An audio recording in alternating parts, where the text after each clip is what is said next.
Ahead of the new year, presidential candidates Andrew Yang, Amy Klobuchar, Tulsi Gabbard, and Joe Biden made stops in New Hampshire. Former Vice President Joe Biden, he made his case to voters in the city of Exeter and Derry. Fox News political reporter Paul Steinhauser, he was there when the presidential hopeful sat down with Seacoast Media Group, and he joins us now via Skype with the latest. Paul, it's great to see you. Great to join you guys on the last day of the year. Never a slow day here in New Hampshire on the campaign trail. That's right. It's the heat of the season there for you, Paul. So you were in the room there with the former vice president where he talked about what we're going to cover on a little bit later, but it's this spat between Mayor Pete Buttigieg and the former vice president on his Iraq war vote. Let's take a listen to what he said, and then we want to get your reaction. I'm the guy that, as is pointed out repeatedly, that thought we should not be going into Afghanistan. I'm the guy that thought and took on Petraeus and others talking about it being engaged, that it should be not a it should be counterterrorism with a very small footprint, rather counter-insurgency, building new countries. I'm the guy that thought we made a big mistake going to Libya. So I will stack my judgments across the board of every single solitary issue that I've been engaged in my career against anybody in public life. Well, he didn't quite deny it there. He's saying I was against the war in Afghanistan when he's talking about his vote for the war in Iraq. Do you think that's going to be a liability for him up there in New Hampshire, Paul? No, I don't think it's going to be that much of a liability. Yes, we have a large percentage of veterans here in New Hampshire compared to most states. The vice president, the former vice president, has been through this before. Remember, Bernie Sanders has attacked him a number of times on the debate stage in prime time over the former vice president, then at that time, senator from Delaware, his vote back in 2002 to greenlight the war in Iraq. Now Pete Buttigieg bringing it up. Buttigieg becoming much more aggressive in recent days against the former vice president, questioning his judgment on this and basically saying just being in Washington doesn't mean you have good experience. Right. The former vice president getting the opportunity yesterday in a sit-down editorial board meeting with the Seacoast Media Group, definitely pushing back on this one. He has been touting his foreign policy experience over and over on the campaign trail. He also said, when we asked him about Buttigieg's comments, he said he'd be more than happy and looking forward to debating Buttigieg when it comes to foreign policy. That next primetime debate, just 2 weeks away, guys. Yeah, that's right.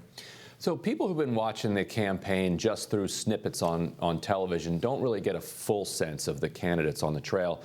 Can you give us an idea of how close to kind of reality those snippets are for Joe Biden? In other words, what is Biden like at a full event when you watch the entire thing? Yeah, for the people in the audience, they get up close and personal with the former vice president. Take yesterday, for instance, his first event was in Exeter, New Hampshire. And after he took questions from the crowd, when the event was over, then they were able to go up, shake hands with him, talk to him, take selfies. So he likes that personal touch. His event's not nearly as big as some of the other candidates. They probably had about 250 at the event I was at yesterday. So we're not seeing 1,000 people showing up, but those 250 get access to the vice president that some of the other candidates may not allow. That's interesting, Paul. I believe it was one of those events where he was asked if he would have a Republican as his vice president. And he had a pretty interesting answer. Let's take a listen to that. The answer is I would, but I can't think of one now. No.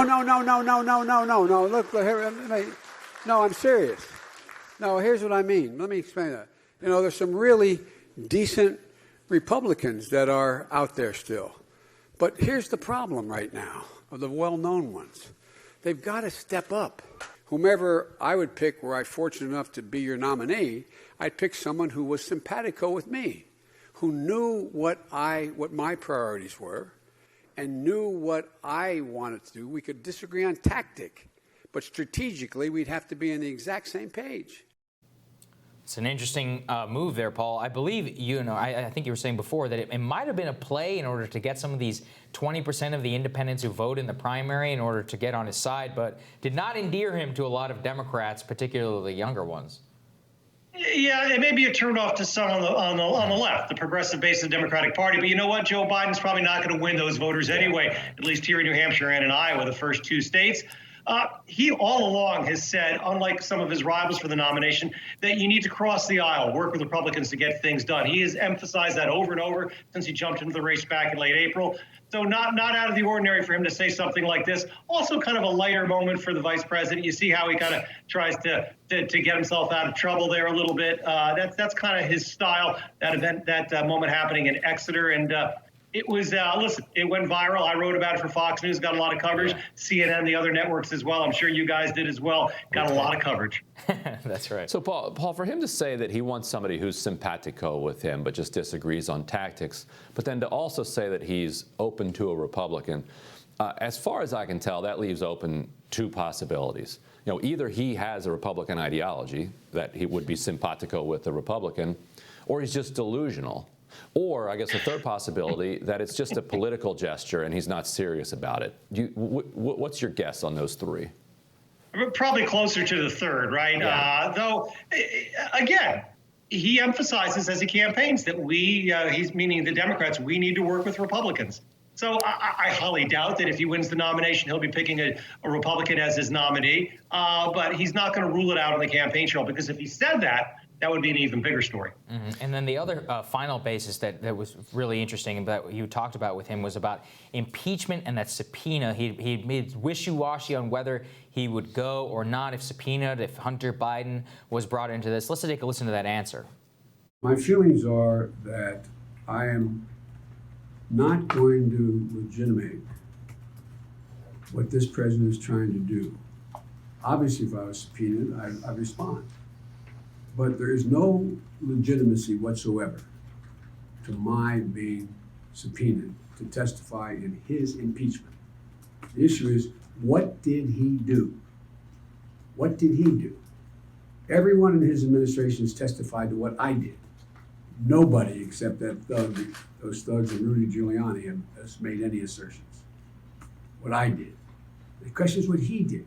And so there has to be some relevance. I don't want to play his game by making sure that there is a relevance to a witness being called. Can you speak to whether or not the president did or did not do his job with any factual basis? I can't. So, Paul, I mean, to the broader question here on the campaign trail, have you seen the Hunter Biden issue come up, and do you think that those types of answers are going to be satisfactory to a lot of people, even on the Democratic Party, who have questions about what was going on here? Yeah, there have been members of the audience every now and then that ask the vice president about his son, Hunter. Just 2 days ago, when the former vice president first got here at an event in Milford, he was questioned about that. One other person was chanting quid pro Joe over and over at the beginning of the event. So, yes, he gets some criticism, most likely from Trump supporters who show up at his events. You saw the former vice president, though, right there trying to push the spotlight back on Donald Trump and away from himself and his son Hunter and his dealings with the Ukrainian energy company. He really didn't answer the question, though, did he? What happens if he gets subpoenaed? He's still leaving that open. He didn't clarify that. We gave him a chance to when he sat down with the Seacoast Media Group there. Remember, this came up first over the weekend in Des Moines when he sat down with the Des Moines Register. So again, he hasn't really clarified that yet. Yeah, he's still got quite a few more things to answer on that front. Paul, thank you so much for joining us. We really appreciate it. Yeah, and there you Happy New Year, guys. Yeah, there you have the encapsulation of Biden's dilemma. That he's talking about a unity ticket with Republicans. Republicans are talking about issuing a subpoena for him to testify about his son's corruption and his corruption. But coming up. Funny dichotomy. Yeah, right. Coming up, the race seems to be solidifying. Team Rising will look at the latest polling results with us. And who exactly did Biden say he would consider as a potential vice president? Let's just say it's classic Biden, as we discovered. And we're going to discuss all of this. That's with Team Rising. That's next.